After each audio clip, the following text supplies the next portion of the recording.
ISL জটিলতা বা জট কি কাটতে চলেছে, অন্তত এমন একটা ইঙ্গিত কিন্তু পাওয়া যাচ্ছে। আজকেই সুপ্রিম কোর্টে এটা নিয়ে ভার্ডিক্ট দেওয়ার কথা ছিল, তবে ভার্ডিক্ট কিছু দেওয়া হয়নি সুপ্রিম কোর্টের পক্ষ থেকে। তবে বিচারপতি জয়মাল্য বাগচি এবং বিচারপতি নরসিংহা তারা একটা নির্দেশ দিয়েছে এআইএফএফ এবং এফএসডিএলকে। এতদিন ধরে আমরা জানতাম যে এআইএফএফ এর উপরে একটা এমবার্গো রয়েছে, মানে তারা অফিসিয়াল কোনো সিদ্ধান্ত নিতে পারবে না, ডে টু ডে ওয়ার্ক করতে পারবে। বাট আজকে সেই এমবার্গো কিন্তু কার্যত তুলে নেওয়া হয়েছে বলা যেতে পারে।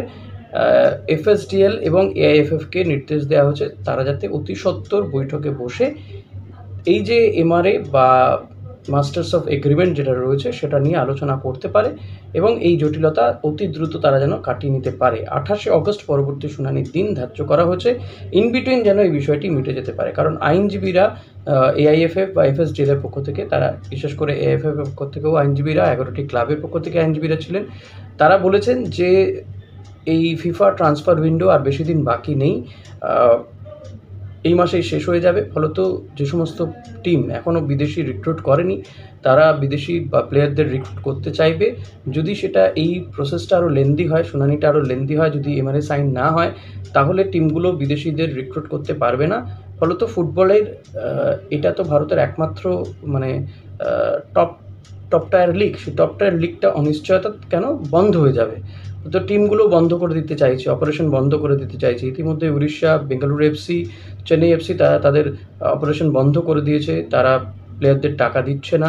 ফলত আরও ক্লাব তারাও কিন্তু সেই একই পথে হাঁটতে চলেছে। ফলত ভারতীয় ফুটবল এক গভীর সংকটের মুখে পড়তো। ফিফা এআইএফএফ এর উপরেও কোনো বার্ডেন চাপাতে পারতো, হয়তো ব্যান করে দিতে পারতো, কিন্তু আপাতত সেই জায়গা থেকে বা সেই জটিলতা কাটতে চলেছে বলে মনে হচ্ছে। অতি দ্রুত কিন্তু এআইএফএফ এবং এফএসডিএলকে বসে তাদের যে এমআরএ নিয়ে যে জটিলতা সেটা কাটাতে হবে এবং কাটিয়ে আইএসএল এর দিনক্ষণ ঠিক করে ফেলতে হবে, কবে খেলা হবে, এবং টিমগুলোকেও কিছুটা সময় দিতে হবে ডেট ফিক্সড করার ক্ষেত্রে।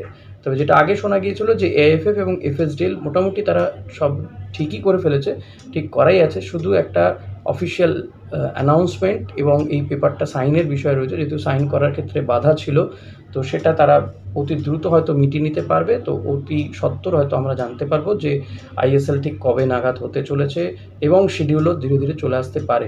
ফলত এটা কিন্তু আশার কথা বলাই যেতে পারে যে শেষমেশ আইএসএল হবেই। আমি আপনাদের অনেকদিন আগেই বলেছি যে আইএসএল কিছু করে হলেও হবে, কিন্তু হবে। তো আইএসএল হওয়ার দিকে যাচ্ছে। এখন দেখা যাক যে এআইএফএফ এবং এফএসডিএল কত দ্রুত তারা নিজেদের মধ্যে বসে এই জটিলতা বা এই জট কাটিয়ে উঠতে পারে এবং আইএসএল এর দিনক্ষণ আমরা জানতে পারি। তবে এটা ভারতীয় ফুটবলের জন্য কিন্তু যথেষ্ট ভালো দিক বলাই যেতে পারে। আপনাদের কেমন লাগলো এই শর্ট ভিডিওটা অবশ্যই জানাতে ভুলবেন না। Thank you.